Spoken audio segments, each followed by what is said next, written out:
Amalia continúa su labor periodística, tomando toda campaña o acción, donde quiera que transcurriese o de parte de quien fuese iniciada, viniese a favor del bien. A ella adhería la luz del porvenir, con armas y bagajes.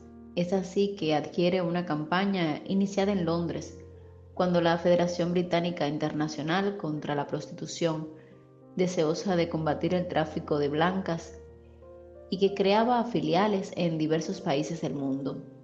Amalia toma conocimiento de que el juez San Beltrán está trabajando enérgica y eficientemente en tal sentido y le envía una carta respetuosa felicitándolo. El referido juez, doctor Narciso Maestre Gil, se digna a responderle agradeciendo los elogios y el apoyo, ya que en aquellos días, conforme él mismo afirma, la prostitución en Barcelona es una de las llagas que más lo afligen. En otro momento, el día 27 de enero, se funda en Barcelona una sociedad denominada Procesión Filarmónica, integrada por músicos ciegos, dispuestos a realizar conciertos para costear sus gastos sin recurrir a la caridad pública. Amalia, conociendo en su propia carne la gravedad de la situación de esos infelices, emplea en esa ocasión generosamente las páginas de la luz para cooperar con eficacia en la difusión y éxito de tal obra. En noviembre de ese mismo año se concreta el concierto que se realiza en un lujoso salón en el centro de la ciudad, con páginas de Beethoven. Gracias a Dios, decía Amalia, ellos podrán ganar honrada y decentemente su pan sin recurrir a la caridad pública, haciendo sonar sus instrumentos por las calles. En sus columnas no duda, por otro lado, en publicar duros reproches cuando se trataba de poner al descubierto los malos espíritus. Hay gente que, denominándose así, no cumplía debidamente con los postulados que decían sustentar. En Peñas de San Pedro, por ejemplo, un señor que se denominaba espírita quiso bautizar a su hijo y el cura, a su vez, se negó a hacerlo, teniendo en cuenta la ideología del padre. Amalia comenta el hecho, dando a su vez un tirón de orejas al idealista que no supo entender el bien la doctrina que decía profesar. A este respecto, se decía que en España de todo hay, incluso tipos denominados con el apelativo satírico de animales anfibios. Pues según se decía, leen las obras de Kardec y encienden una vela al Cristo de la salud, evocan a los espíritus y al día siguiente van a oír misa por el alma de los difuntos, rezando 10 o 12 rosarios para el aumento de gracias o desagravios. Merecen esas críticas, confundidas aún en el caos de la ignorancia. Amalia termina interrogando: ¿el sagrado nombre de espíritas? Todo acto indigno, publicaciones insuficientes o negativas, encuentran su réplica, su amonestación severa y bondadosa. De la misma forma, las buenas acciones, los actos ejemplares encuentran en la luz, tan pronto ocurren, el elogio, el estímulo y el aplauso sincero y cordial, sin reticencias. Si la revista de Amalia prosperaba y ampliaba su radio de acción, no se volvía menor el centro al que pertenecía, la entidad que Luis Llach dirige con tanto tino, con tanto amor, puede realizar en octubre de 1882 la inauguración de nuevas dependencias que, según se consigna en la crónica de la época, estuvieron así dispuestas. En el piso inferior se encuentra la biblioteca, el salón de lectura y la secretaría. En el piso principal residía el presidente con su familia, que en el segundo hay un salón para sesiones de 13 metros de largo por cerca de 8 de anchura, con un estrado al frente en el cual se encuentran colocadas 2 mesas, una cubierta por un paño y la otra redonda, destinada a los médiuns escribientes, 12 sillas y una butaca. Las paredes estaban adornadas por escudos de todos los países y banderas de los mismos, entrelazadas con la de España, significando la hermandad universal. Además de eso, hay retratos de los principales personajes espíritas del mundo. En septiembre de 1888 se realizó en la ciudad condal un magno acontecimiento, bajo la iniciativa del vizconde de Torres de Salonot y un grupo de selectas personalidades que ilustraban a Barcelona a finales del siglo XIX. Se lleva a cabo un congreso espiritista mundial, aprovechando la gran afluencia del pueblo atraído por la famosa exposición internacional que en esas fechas de ámbito nacional irradiaba sus luces y esplendor con proyecciones ecuménicas. El deseo de los organizadores fue el de realizar el acto de una de las mejores y más amplias salas de cuanto habían en la ciudad, pero los teatros, poseedores de mayor capacidad, estaban entonces ocupados con la programación de repetidas funciones, aprovechando el público que lo llenaba. Se tuvo que recurrir a un salón de fiestas, dedicado a bailes populares, denominado Salón Eslava, de considerable amplitud, pero no dotado de los esplendores que los organizadores entusiasmados deseaban. No obstante, gracias a la diligencia, el buen gusto y el esfuerzo de todos, la sala quedó engalanada, de modo que pudo quedar lo más posible de acuerdo con el deseo general. El estrado fue cubierto con tapetes de terciopelo rojo, mostrando en el centro el busto de Allan Kardec, rodeado de palmeras y laureles, y el suelo fue cubierto de alfombras. Se reservó una mesa para los periodistas. Se pusieron banderas de todos los países del globo. Se buscó una profusa iluminación, flores y plantas en una artística ornamentación. Todo estaba brillando. La presencia era de más de 2000 personas, las cuales al finalizar cada reunión hacían entusiasmados comentarios, felicitando y recibiendo a las delegaciones de modo que en un clima de franca amistad discutiesen los más importantes aspectos del ideal espírita que sustentaba en los más lejanos puntos del planeta. Solo de España, de diversas provincias concurrieron de más de 50 sociedades. De ultramar, Cuba, Puerto Rico, Chile, Perú, México, Venezuela, Argentina, Estados Unidos, Bélgica, Italia, presentaron numerosas delegaciones, incluyéndose Rumanía y Rusia. Gran número de revistas y periódicos espíritas se hicieron representar en un acontecimiento tan grande. Este famoso cónclave, por la cualidad de los organizadores, nombró como presidente honorario a don José María Fernández Colavida, como homenaje a las altas cualidades intelectuales y morales que lo acompañaban. Fue elegido presidente electo Torres Salanot, Pierre Gaëtan Laimire, ilustre discípulo de Allan Kardec. Representó a Francia el caballero Efesio Unguer, de la Academia Internacional de Roma, y el doctor Huelves Temprado, español. Ocupó la vicepresidencia como reconocimiento de mérito Amalia Domingo Soler, compartiendo este cargo con el doctor Giovanni Hoffman, italiano, Facundo Hussich y su gran amigo Miguel Vives y Vives. Para secretario de la Asamblea fue escogido el doctor Manuel Sanz Benito. Uno de los más brillantes expositores fue el doctor Víctor Oscariz Ilassaga, autor del libro Universo Espírita, catedrático en retórica y poética en el Instituto de Gerona, profesor de la Escuela Normal, fundador del periódico La Solución. Magnífico es el horizonte de Barcelona, ciudad industrial, mercantil, marítima, que escribe en el espacio con la humareda de las chimeneas de sus fábricas la palabra progreso. Magnífica es la exposición en la cual se ostentan los primores del artista y los triunfos del trabajador. Otra razón, la más importante para alimentar la fervorosa pluma de la incansable escritora.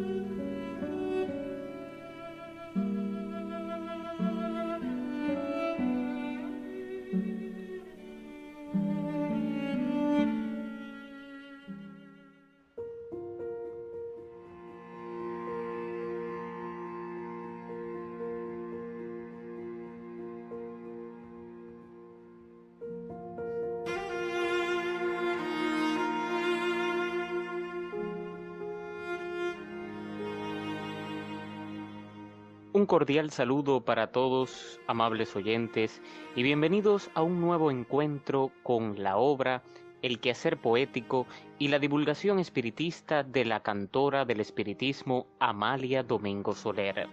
En esta ocasión, de las páginas de su periódico espiritista La Luz del Porvenir, les compartiremos el artículo Las plagas del espiritismo. Dice Castelar muy oportunamente que no hay ningún hombre a la altura de su idea. Es muy cierto, ciertísimo.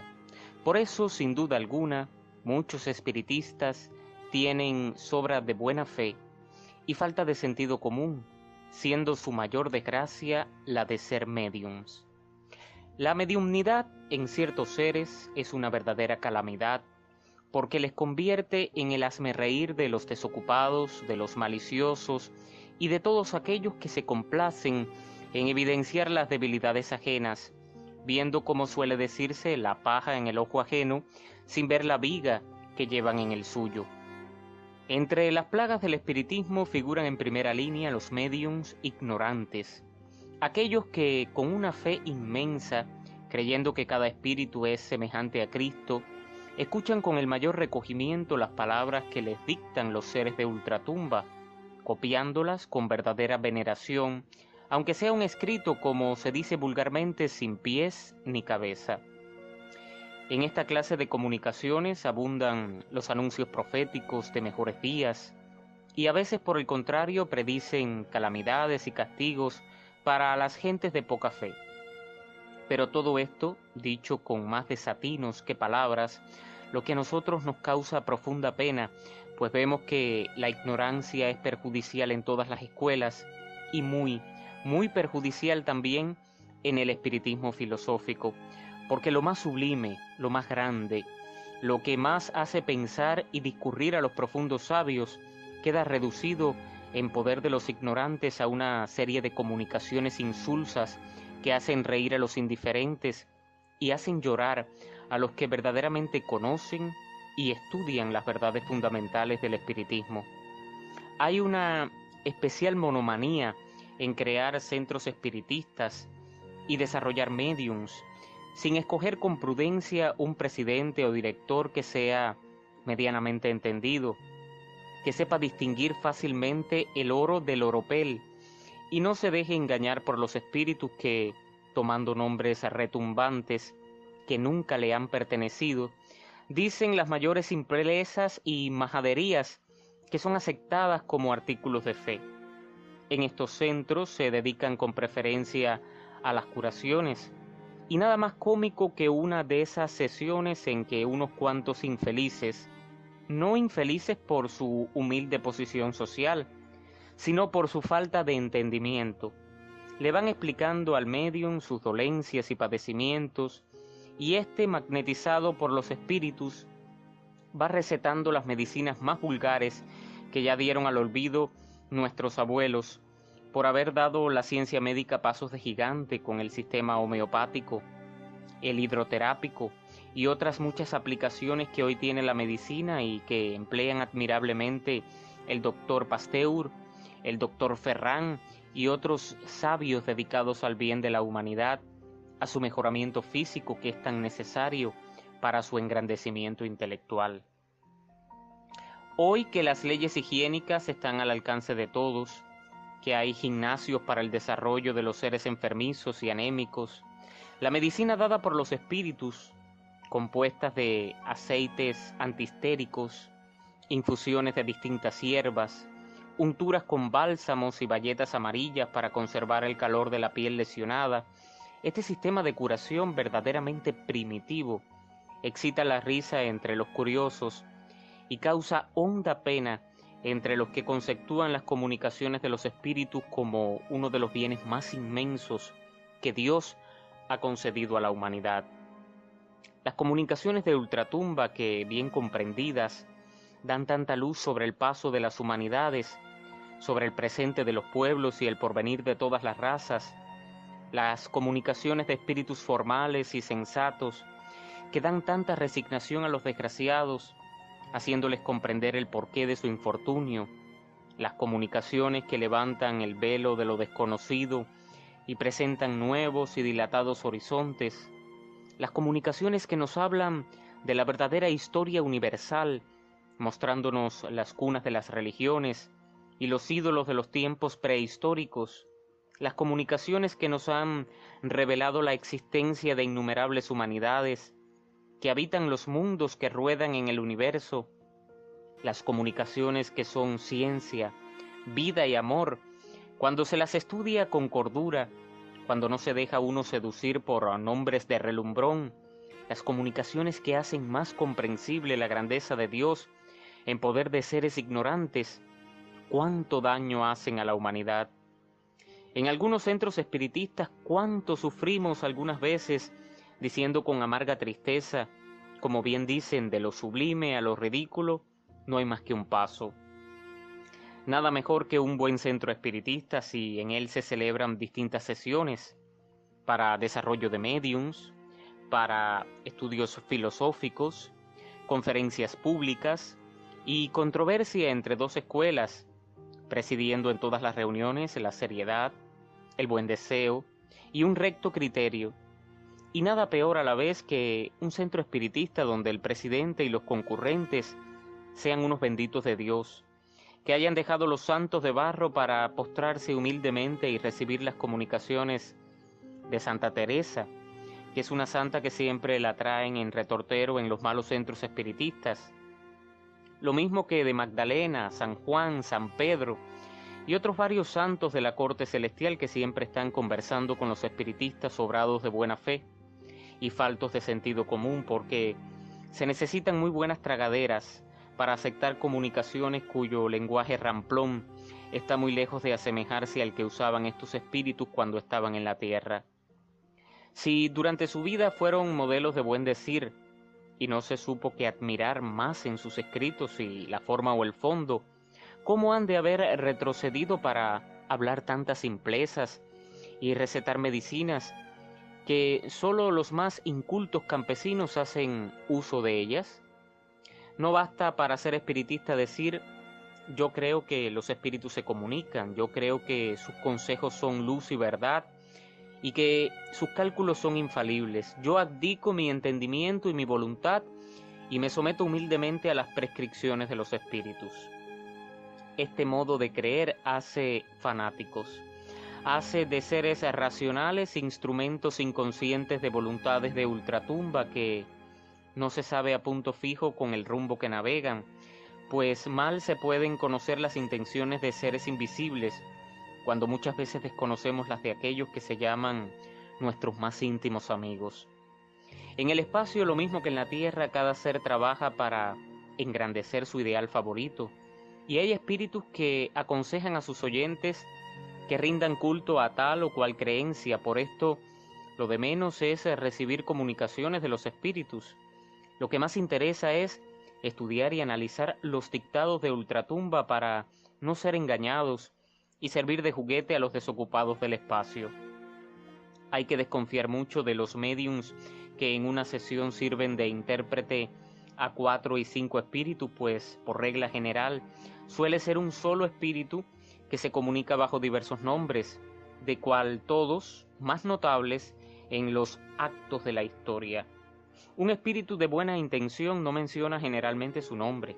Se han tenido tantos que es completamente indiferente presentarse con uno o con otro, y si usa algún nombre cuando se familiariza es indudablemente uno que no tiene importancia histórica de ninguna especie. La verdadera comunicación, la que da un espíritu deseoso de ser útil a los terrenales, se distingue por la sencillez y la naturalidad del lenguaje, por sus justas y atinadas observaciones sin llegar nunca al consejo imperativo que se convierte en mandato, sino que muy al contrario deja completa libertad de acción a los que moran en la tierra, pues sin el uso de su libre albedrío dejaría de ser el hombre responsable de sus actos. Se conoce la buena influencia del espíritu cuando el médium no se envanece de las comunicaciones que recibe y escucha sin lastimarse su amor propio las observaciones y censuras de que suelen ser objeto sus comunicaciones. Los buenos médiums son instrumentos puramente pasivos que se prestan dócilmente siempre, que los espíritus no molestan en lo más leve su organismo, mas desconfíese de todo medium que se enoje porque se le diga que recibe malas comunicaciones, pues tan imperfecto es el espíritu comunicante como el transmisor de sus pensamientos. Hay también otra plaga en el espiritismo, los apóstoles. Estos son seres ignorantes, la mayor parte de ellos. Algunos de muy buena intención que se creen los continuadores de la obra de Cristo, y otros, que son la mayoría, no son más que unos pacíficos vividores que prefieren la vida del azar y de la holganza a la sujeción del trabajo y el cumplimiento del deber. Porque hay entre ellos hombres casados que han abandonado a su familia para irse a curar enfermos por esos mundos de Dios. Nada más grande que la mediunidad curativa, nada más maravilloso en algunas ocasiones, pero nada tampoco más ridículo ni más perjudicial que las prácticas de algunos apóstoles queriendo alejar de los pacientes a los espíritus que, según ellos, le atormentan, confundiendo las dolencias puramente físicas con las obsesiones o malas influencias de enemigos invisibles. Nada más admirable que el espiritismo filosófico, nada tan trascendental como las buenas comunicaciones de los espíritus, y nada tampoco más irrisorio que los malos centros espíritas donde se escriben colecciones de anuncios espirituales y filosóficos. El espiritismo no necesita de mansos corderos y humildes ovejas, no. Lo que le hace falta son hombres inteligentes y mujeres de buen sentido que sepan pensar por sí mismas, sin necesitar del confesor para ser buenas esposas, madres modelos y verdaderas hermanas de la caridad, consolando a los afligidos y velando por los enfermos. Mucho hay que escribir sobre las plagas del espiritismo, que muchas han caído sobre él como sobre todos los grandes ideales, y aunque el espiritismo es semejante al sol, no se oscurece su brillo porque el negro humo de la ignorancia levante sus densas nubes. Es necesario deslindar los campos y decir, este es el trigo y aquella es la cizaña. El estudio razonado del espiritismo es la vida. La ciega credulidad en los mandatos de los espíritus es la muerte de la razón y de la dignidad humana. No confundamos la luz con la sombra.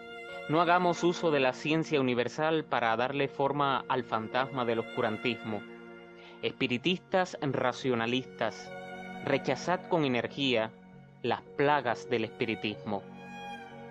Y de esta forma, mis amigos, concluimos esta emisión de su programa Violetas para Amalia, extendiéndole la invitación para que nos vuelva a acompañar en una próxima emisión. Desde Cuba, con mucho cariño y a través de su emisora, Radio Espírita Uruguay, un gran abrazo para todos.